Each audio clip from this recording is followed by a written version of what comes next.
Здравствуйте, это новости Татарстана. В студии Лина Зинатуллина. И вот о чем сегодня в выпуске. Массовое отравление. Возбуждено уголовное дело по статье оказания услуг, не отвечающих требованиям безопасности. Что произошло в поселке Кульсиитово, узнавал Дмитрий Аренин. Обещанного ждут почти 30 лет. 27 лет уже мне будет, как замуж сюда вышла. До сих пор обещает, что дорога будет. Когда в Мамадышском районе построят долгожданную дорогу жизни сразу к 2 селам, выясняла Юлия Гоголева. Язык мой, друг мой. Сегодня детей заинтересовать очень сложно. Языковую ситуацию в стране в Казани обсудили российские ученые. Можно ли сохранить все языки даже в условиях глобализации, мнение услышал Рамиль Шайдуллин. Вопрос молодого ученого под личный контроль взял Рустам Миниханов. Нургалиевич очень поддержал этот вопрос, сказал, что этот вопрос актуальный. Кто будет заниматься жилищным вопросом молодых ученых в республике, узнала Алия Хайрудинова. 9 человек, среди них 3 детей, отравились сегодня парами хлора. ЧП произошло в бассейне частного коттеджа в казанском поселке Кульсиитово. 6 госпитализировали. Следственный комитет возбудил уголовное дело. Проверку начала и прокуратура. Что известно об этом коттедже, в каком состоянии сейчас находятся пострадавшие и почему так часто бассейны в республике становятся угрозой здоровью, расскажет Дмитрий Аренин. С 12 на 13 на сутки жилой дом по улице Главная, дом 20, был сдан в аренду компании для проведения дня рождения. В этом коттедже к услугам отдыхающих была баня и бассейн. Праздник обернулся печальными последствиями. Из 15 человек 9 почувствовали себя плохо. Предположительно, они надышались парами хлора. 6, в том числе 3 детей, были госпитализированы. В 7-ю городскую больницу в отделение токсикологии поступило 3 пациентов. Они сейчас на этапе диагностики. Состояние стабильное. По результатам анализов и инструментальных методов исследования вопрос будет решаться о госпитализации. 3 детей госпитализированы в ДРКБ средней степени тяжести, 11-14 лет. Был кашель сухой, было раздражение слизистых, как при ингаляционном отравлении хлором. Отдыхали в бассейне, где, скорее всего, были превышены хлорсодержащие продукты. В этот коттедж сегодня приехала следственная группа. От общения же с прессой люди в здании воздержались. Хозяин вы? Нет. Нет? А можете комментарий дать? Не надо, нет. Вы тут работаете, да? Прокуратура Татарстана начала проверку. Как сообщили в надзорном ведомстве, собственник дома показал им все помещения. Были взяты пробы воды в бассейне. Проводится процессуальная проверка, по результатам которой будет принято решение, дана оценка как собственникам данного жилого помещения, так и родителям, то, что дети пострадали. Как следует из объявлений в интернете, этот коттедж площадью 300 квадратных метров сдается посуточно. Как говорят жители Кульсиитова, сюда часто приезжают компании. Здесь часто, каждый выходной почти.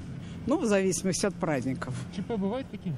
ЧП тоже не слышно было. Никогда ни драк, здесь никогда ничего не было. Нет, мусор не было таких, да? И мусор у них увозят. Бывает то, что шумят, поздно. Но это зависит реально от компании. Иногда, видимо, гости приезжают достаточно культурные. По факту сегодняшнего отравления Следственный комитет возбудил уголовное дело. Следственным органом Следственного комитета Российской Федерации по Республике Татарстан возбуждено уголовное дело по статье оказания услуг, не отвечающих требованиям безопасности. Расследование уголовного дела продолжается. Проводятся следственные действия, чтобы выяснить все обстоятельства ЧП. Отметим, в республике это далеко не первое отравление хлором в бассейне.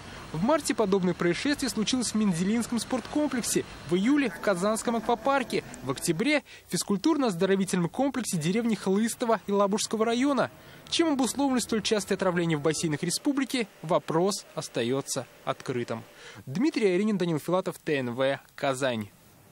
Еще одно ЧП в Казани. Сегодня днем в одной из многоэтажек на улице Хади Такташа 2 мужчин, по предварительной версии, отравились газом. Один из них, мужчина 39 лет, погиб, 2 пострадавшего госпитализировали. Что стало причиной гибели мужчины, отравление угарным или бытовым газом, покажет вскрытие. Прокуратура Вахитовского района Казани начала проверку. Ведомство совместно со специалистами выяснит обстоятельства и причины происшествия, проверит соблюдение требований безопасности при эксплуатации газового оборудования. На место выезжала газовая служба. Как выяснилось, колонка и плита были отключены от газоснабжения. Один из жителей квартиры, то есть успел позвонить пасынку и предупредить уже о том, что им плохо стало. После уже, получается, пасынок приехал и позвонил по телефону 112. В настоящий момент начата прокурорская проверка. Квартира сдавалась, я не знала. Тут студенты ночами спать не давали. Ну, тут вроде еще более-менее. Ну, грохот был сегодня. Как будто что-то падало. Год назад в такой же пятиэтажке на Хади Такташе угарным газом отравились 4 человека, 2 из них дети. Если версия отравления угарным газом и в этом ЧП подтвердится, то это будет 3-й случай за последнюю неделю. 10 декабря отравились 20-летняя девушка и 21-летний парень в доме на проспекте Ибрагимова, Казани. Они были доставлены в больницу. 7 декабря скончалась семейная пара на Короленко. Было возбуждено уголовное дело. В Набережных Челнах выяснили, кто потушил вечный огонь на мемориале «Родина-мать». В камеру видеонаблюдения попали 2 подростков. На кадрах видно, как они несут снег и начинают закидывать им огонь. Как только пламя гаснет, ребята убегают. Дело взяла на контроль прокуратура. Ребят нашли. Это 5-классники из поселка ГЭС. На их родителей составлены административные протоколы за неисполнение обязанностей по содержанию и воспитанию несовершеннолетних. Вечный огонь здесь зажгли 9 мая 1975 года. Его привезли из Волгограда. С тех пор огонь ни на минуту не угасал. В Татарстане за сутки выявлено 187 новых случаев ковид. 66 пациентов госпитализированы, 121 лечатся дома, 7 умерли. Больше половины инфицированных приходится на Казань, много больных и в Набережных Челнах. По стране за сутки 29,5 тысяч новых случаев. Скончались 1121 человек. В Татарстане от коронавируса накануне привились почти 5000 жителей. В Набережных Челнах долгожданный спад заболеваемости коронавирусом. Об этом сегодня сообщили на совещании в мэрии. В связи с этим ковид-госпиталь в 5-й горбольнице переходит в штатный режим работы. Сейчас в Челнах остается одна инфекционная больница для ковид-больных. В случае новой волны есть возможность быстро развернуть провизорные койки. До дома на тракторе или на лошадях уже 20 лет вынуждены добираться жители 2 деревень Мамадышского района – Гришкино и Старые Черкасы. Эту проблему мы уже освещали 3 года назад, но ВОС и ныне там. При том, что проект дороги был готов еще в 2013-м. Впереди метели и бураны, и жители вновь бьют тревогу. Они окажутся отрезанными от цивилизации. Почему местные власти не пытаются помочь, если надежда, что дорога жизни когда-нибудь появится? Юлия Гоголева все увидела своими глазами. Вот так под марийские песни на тележке трактора добираются от трассы до дома жители деревень Гришкино и Старые Черкасы. Когда трактора нет, по бездорожью идут пешком. Нам каждый год обещают дорогу, да, делают, все еще не делают. Нет дорог, соответственно, никто здесь не может найти работу. Работы нет, молодежь бежит. Эти кадры мы показывали в апреле 2019 года. Тогда 300 жителей просили построить дорогу. С тех пор прошло 3 года, но ничего так и не изменилось. Долгожданная дорога жизни к 2 деревням Мамадышского района так и не появилась. В распутицу сюда не могут проехать ни пожарные, ни скорая. От асфальта до этого места 8 километров через поле или в объезд через деревню Комаровка. Только и от нее осенью и весной дорогу размывает. В заложниках в основном пожилые. Молодежь не выдерживает и уезжает. 27 лет уже мне будет, как замуж сюда вышла. До сих пор обещает, что дорога будет. Через реку Шуя при подъезде к Гришкино трактора и повозки поднимаются по самодельному мосту, надеясь, что пронесет. Кто на тракторе, кто на УАЗике, кто на Ниве, кто пешком. Кто и даже иногда дороги не бывает на лошадях. Нина Кунаева, медсестра ФАПа, говорит, уже 3-жды принимала роды на тележке трактора. У Олега Музафарова маме вовремя не оказали помощь только из-за того, что скорая не могла проехать в деревню. Успела бы сюда ехать, осаживала бы, не болела бы. Клуб построили, это спасибо, все нормально. Думаю, клубом бы ты сейчас земля не сошлась, правильно? Думаю, молодежь не могут приезжать. Они вот в гости иногда не могут приезжать гости. Потому что комаровки оставляют свои машины и с комаровкой своими этими хозяйственными ребятишками пешком, и под дождем, и... В администрации Мамадышского района о проблеме знают. Говорят, проект строительства дороги был готов еще в 2013 году. Тогда его стоимость оценили в 400 миллионов рублей. Но воплотить в жизнь не получается до сих пор. Бюджет района в этом году составил 900 миллионов рублей. Думали, что в этом году его включат, то есть на 22 год. Но, к сожалению, пока вот на 22 год не включили. У нас есть более такие, как говорится, тоже населенные пункты. В том году, допустим, вот прокладывали Рогозино, там абсолютно дороги тоже не было. Вот сейчас в Амарах, между прочим, не 200 человек, а более 500 человек. Ну, естественно, мы решаем в первую очередь те вопросы, где население побольше. Правильно же, наверное? Вы вот тоже поставьте себя на мое место. По словам жителей, в деревню Гришкино есть и короткий путь. 20 лет назад сюда они добирались по этой дамбе. Но в 92-м большая вода размыла насыпь. Жители предлагают восстановить хотя бы ее. Здесь по-нашему можно вот эту трубу или что-то к щебенку, но какой-то простой мостик. Трубы положили, и мост, пожалуйста, можно будет нам ездить. Как пояснили нам в Министерстве транспорта, дорогу несколько раз пытались включить в федеральные программы, но поменялись условия. Среди главных условий были наличие комплексного благоустройства территории и действующего сельхозпредприятия. Ни того, ни другого у этого населенного пункта нет. Но как только будут изменены условия, то данная дорога одной из первых будет включена в программу. Когда же построят дорогу, в исполкоме района сказать не смогли, сославшись, что это не их компетенция. Мы же только можем в самих населенных пунктах, то есть в деревне. Это мы должны решать. На средства самообложения дороги делаем и там на другие, там, допустим, дорожный фонд у нас какой-то есть определенный, 27 миллионов, допустим, в том году было. Это, к сожалению, эти, как говорится, копеечные суммы. Они у нас даже на сам город не хватают. А между населенными пунктами это уже непосредственно уже всегда решает уже республика. Однако в Минтрансе считают по-другому. Дороги на территории района ремонтирует именно район. Тем временем жители двух деревень уже не надеются на помощь местных властей и готовы с коллективным письмом обратиться к спонсорам, чтобы дорогу между населенными пунктами начали строить на частные деньги. Юлия Гоголева, Вадим Ларионов, ТНВ, Мамадышский район. Сегодня в Общественной палате республики обсудили реализацию международного проекта, направленного на поддержку детей с синдромом Ретта. Это редкое генетическое заболевание, которое встречается исключительно у девочек. В республике с этим недугом проживают 13 детей, в России более 500. Специалисты считают, их может быть и больше. Дело в диагностике. Болезнь считается неизлечимой. Сегодня на круглом столе одна из мам, воспитывающая дочку с синдромом Ретта, рассказала о своем опыте воспитания ребенка. Также здесь презентовали документальный фильм «Вместе мы сможем». Его создала Ассоциация содействия больным синдромом Ретта. Через эту картину авторы попытались показать опыт России, Финляндии, Нидерландов, Австралии и других стран. У нас в Казани, благодаря Ольге Тимуц, настолько работает, столько про это заболевание рассказывает, что правда легче.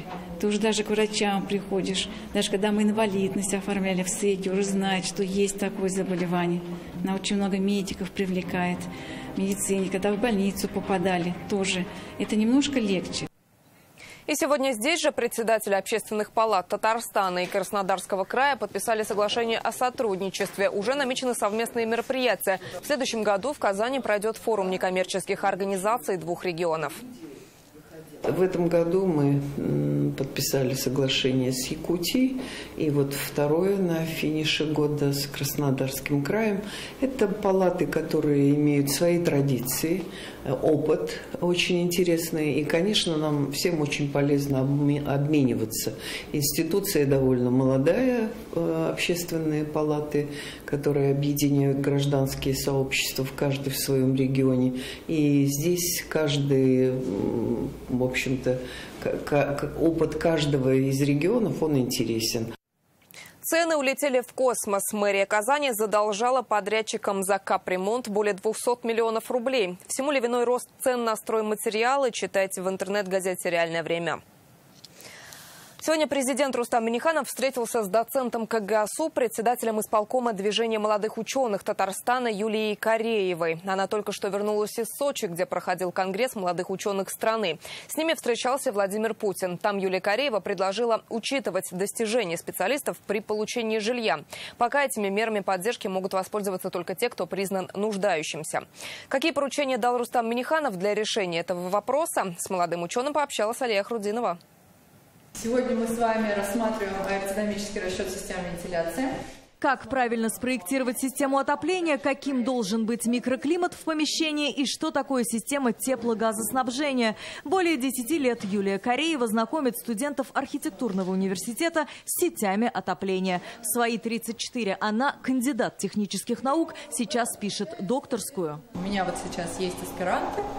Есть 2 человека, которые занимаются научным управлением, научной деятельностью. С самолета к студентам, как с корабля на бал. Юлия Кореева в Казань вернулась из Сочи. Там проходил конгресс молодых ученых. С лучшими умами страны общался Владимир Путин. Посчастливилась и Юлии задать вопрос. Существует такой подпункт, как в соответствии с жилищным кодексом Российской Федерации. Это признание человека нуждающимся. И в большинстве случаев это наличие не более 18 квадратных метров на человека в семье. И вот этот вот момент, вот этот вот пункт, он очень сильно ограничивает круг тех молодых людей, тех молодых ученых, которые могли бы поучаствовать в этой программе. Единственную загвоздку в решении вопроса Владимир Путин увидел в том, кто будет оценивать этот результат. Президент пообещал поднять проблему с жильем для ученых на ближайшем заседании Госсовета страны. Хоть завтра можно перейти к реализации вашего предложения. Хоть завтра приеду в Москву и попрошу коллег сразу оформить. Вопрос только, как решить эту проблему. Кто оценит результаты? И кто скажет, вот это высокий результат, это не очень. Вопрос назревал давно, говорит Юлия. В движении молодых ученых Татарстана более 20 тысяч человек. Более половины не могут улучшить жилищные условия. Это очень сужает круг молодых ученых, которые могут принять участие. Потому что кто-то с родителями живет, и там уже 18,5 даже квадратных метров становится больше, и уже нет возможности принять участие. Жилищные вопросы в Госсовете курирует президент Рустам Минниханов. Сегодня он пригласил Юлию к себе в кабинет. Обсудили ее предложение детальнее. По итогам президент поручил Минстрою подготовить протокол по предложениям доцента, а Минмолодежи разработать конкретные предложения. В планах у нас в ближайшие дни встретиться и провести дальнейшую работу, разговоры по реализации вот этих вот решений. Ей уже сообщили, что встречи с министрами состоятся до конца года. Это значит, в новом году вопрос будет решаться. Алия Хайрудинова, Адель Миндубаев, ТНВ, Казань.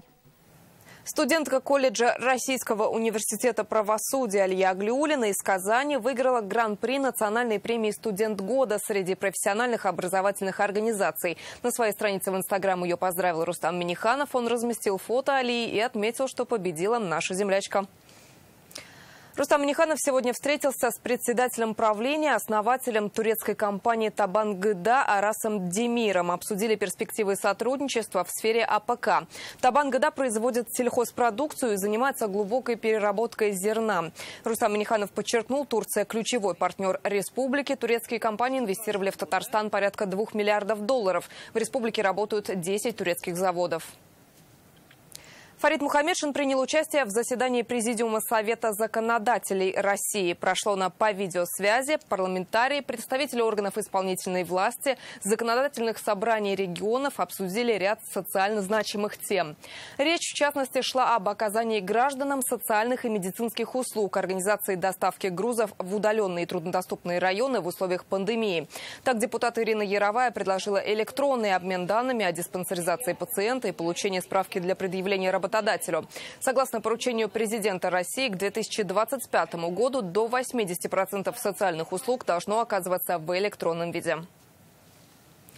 Язык волнует всю страну. Сегодня в Академии наук Республики собрались ученые из разных регионов России. Они обсуждают, как сохранять и развивать языки коренных народов и государственные языки своих республик. Бурятия, Чувашия, много других субъектов страны делятся своим опытом. Также есть ученые из Кыргызстана. Форум проходит в Татарстане, который называют примером межнационального согласия. Мнение экспертов выслушал Рамиль Шайдуллин. Гармаханда Гунжитова – одна из немногих, кто свободно общается на родном бурятском языке. Сейчас, констатирует эксперт из Улан-Удэ, таких людей становится все меньше. Молодежь знает русский язык, дополнительно изучает английский, на родной нет желания. Опираясь и изучая опыт Татарстана, вот занимаемся такой работой. Кто-то предлагает там театр на бурятском языке или КВН на бурятском языке. Или вот есть такой интересный пример буралаш по аналогии с яралашем. Многие народы озабочены вопросом сохранения своего языка. Ну, наверное, все.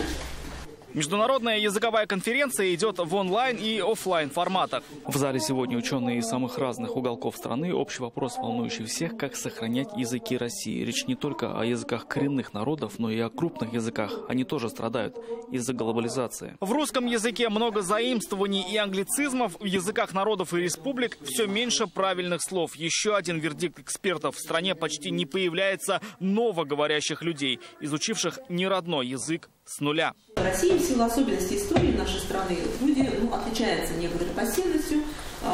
И, по крайней мере, в прошлом так было, да, и люди ждали, что для них сделает государство. И в том числе и поэтому, тут факторов, конечно, много, в отличие от западноевропейских стран, в России мы не можем констатировать массовое появление новоговорящих. В Минобре Татарстана считают, что все зависит от желания, потому что условия для изучения есть. У нас создаются условия, у нас учебники есть. Федеральная перечисленная программа, обновленная они вошли, ссылаться на учебники, на их содержание, на их сложность – это одна причина. Всегда можно найти причину, но это не решение вопроса. Без электронных ресурсов сегодня детей заинтересовать очень сложно. Эксперты из Чувашии считают, язык нужно не учить, язык должен окружать. Только так можно пробудить к нему интерес. Сколько бы мы ни говорили в рамках школы, в рамках, скажем, определенной семье, этого недостаточно. Но нужно информационное пространство, в том числе и средства массовой информации, в том числе и интернет-пространство, оно должно содержать, в большем количестве родной язык. Ученые напоминают, язык живет, если на нем говорят хотя бы 100 тысяч человек. Эксперты обсуждают, как в регионах России сохранить языки народов, используя лучшие практики. Рамиль Шайдуллин, Вадим Ларионов, ТНВ, Казань. 75 лет высокого искусства. Сегодня свой юбилей празднует Казанская консерватория. Со знаменательной датой коллектив приехал поздравить Рустам Минниханов. Казанская консерватория распахнула свои двери в 1945 году. То есть фактически ее юбилей был год назад. Торжества перенесли из-за пандемии. Целый вечер сегодня в Театре оперы и балета будет звучать русская, татарская и зарубежная классика, а также произведения современных композиторов. Сейчас в театре работает Рамиль Шайдуллин. Рамиль, расскажи, как идет праздничный концерт? Да, вечер добрый, Лина. Как вы правильно заметили, действительно, торжества сегодня проходят в Театре оперы и балета. А где еще можно явить миру весь потенциал, которым обладает Казанская консерватория? Сегодня его в полной мере раскрывают студенты консерватории, а еще ее прославленные выпускники. Поздравить всех их с этой знаковой датой приехал президент республики. Здесь он присудил ряду сотрудников консерватории звание заслуженных работников культуры республики. И вот что сказал о самой консерватории. Давайте послушаем. Символично, что юбилейное мероприятие проходит в год, который объявлен в Республике Татарстан годом родных языков и народного единства. Музыка – это тоже язык, сопровождающий человека всю жизнь. Главный музыкальный вуз республики, консерватория, сохраняет лучшие музыкальные традиции нашей страны, объединяет в своих стенах студентов из разных регионов Российской Федерации и зарубежных стран. Да, а именитые музыканты поздравляют консерваторию так, как только могут они, на языке искусства. Именитые музыканты, студенты и даже учащиеся музыкальной школы при консерватории сегодня удивляют не только публику, но и даже своих преподавателей. Давайте их послушаем и мы. 20 лет понадобилось Жиганову, чтобы после того, как он создал консерваторию в Казани, чтобы мы доросли до своего оркестра, который теперь и академический, ко всему прочему. Поэтому настроение чудесное, предпраздничное. Я восхищаюсь детьми. Я давно очень с ними не работал. Но и глаза, конечно, и в хоре, и в оркестре, и вообще атмосфера, которая сегодня в консерватории, она не может не радовать. Да, и стоит заметить, что сегодняшний вечер экзамен не только для студентов, но и даже для профессионалов. Русская, татарская, зарубежная классика, произведения Верди, Свиридова, Яхина и многих других великих композиторов, по которым вот уже 76 лет учатся студенты консерватории. Лина, у меня на это все. Передаю слово тебе. Спасибо, Рамиль. И к другим темам. В Казани прошел футбольный турнир «Данека Кап», организованный компанией «Данон» в партнерстве с сообществом «Футбольные мамы». На турнир съехались женские команды из Самары, Казани, Оренбурга, Санкт-Петербурга. При этом организаторы решили не ограничиваться только спортивными баталиями, а добавили еще экологическую программу. Мамы больше не хотят сидеть на скамейке запасных, пока их дети гоняют мяч на тренировках. Они сами объединяются в команды. Еще несколько лет назад Евгения Есипова из Санкт-Петербурга даже не предполагала, что всерьез заболеет футболом. Сначала вышла замуж за фаната питерского «Зенита», потом в секцию записался старший сын. Уже год Евгения сама защищает честь клуба «Футбольные мамы». В соцсетях увидела объявление о том, что сообщество «Футбольные мамы» набирает футбольную команду свою. И, в общем, я поняла, что это мой шанс. И я одна осталась, не охваченная этим вот всем. И, в общем, вот так и получилось. Да, я пришла на тренировки к футбольным мамам и вот затянула. Данека Кап не только спорт, это еще и осознанное потребление. На мастер-классах говорили о том, что должен сделать каждый из нас, чтобы уменьшить количество отходов. Раздельный сбор пластика, бумаги, стекла позволит отправить их на вторичную переработку. Отказ от одноразовых пакетов и замена их на многоразовые сумки тоже шаг к ответственному потреблению и сокращению свалок. Эко-шоперы, кстати, можно было расписать здесь же по собственному дизайну. Девиз Данона «One Planet, One Health» – «Одна планета, одно здоровье». И смотрите, очень хорошо соединяется как раз эко-повестка «Одна планета» и «Одно здоровье» с вот этой вот историей про женщин. А почему еще женщины? Мне кажется, что это самая активная часть населения. Надеемся, что те знания полезные про экологию, про раздельный сбор мусора, они понесут отсюда дальше к своим близким, друзьям. Пластик, собранный в этот день, был отсортирован и отправлен на переработку. Участники и болельщики поддержали эко-повестку спортивного турнира. Теперь организаторы думают о том, чтобы сделать его ежегодным, и уверены, что идеи активного образа жизни, осознанного потребления и ответственного отношения к планете привлекут к проекту новых участников. На этом пока все. Еще больше новостей в наших соцсетях, ВКонтакте и Инстаграм. До встречи!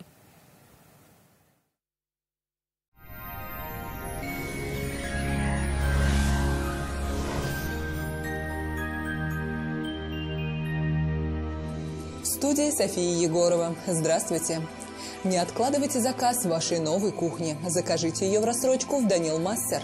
Только до конца декабря доставка, подъем и установка бесплатно. 3D-проект кухни в день обращения. Звоните 2 167 166. Очередной теплый атмосферный фронт начинает влиять на погодные условия в Татарстане. По данным сервиса Яндекс.Погода, предстоящие сутки в Бугульме, Бавлах и Азнакаево набегут облака, осадки не прогнозируются. Температура начнет повышаться, днем уже -5. Мороз пойдет на убыли в Набережных Челнах, Нижнекамске и Елабуге, днем до -4. Пройдут осадки в Агрызе, Менделеевске, Актаныше. Станет теплее, -4 градуса днем. В Арске, Кукмаре и Валтаси во второй половине дня снег, местами сильный. Теплее, чем накануне, -3-4 градуса. Облачно в Болгаре, Дрожжином в Буинске. Но, несмотря на это, осадки не прогнозируются. Днем до -4. В Альметьевске, Чистополе и Мамадыше температура повысится на 3-4 градуса. Возможно, пройдет снег. В предстоящие сутки прогнозируются осадки в виде снега. Температурный фон останется неизменным. Гиделикс – капли сироп от кашля с экстрактом листьев плюща. Можно принимать всей семьей. Гиделикс облегчает откашливание, оказывает спазмолитическое действие. Сироп подходит детям с рождения, не содержит спирта и сахара. Кто это у нас соберет все лайки? А вот кашель не наша история. Гиделикс с натуральным экстрактом листьев плюща можно принимать даже самым маленьким. Кашля больше не боюсь. Гиделиксом я лечусь. Боль в спине? Пора начинать лечение в Доктор Ост. Вместо скальпеля и лекарств новейшие технологии. Мы создаем условия, чтобы ушли боль и скованность движений. Даже грыжа исчезает без следа. Доктор Ост. Лучшая клиника по лечению позвоночника.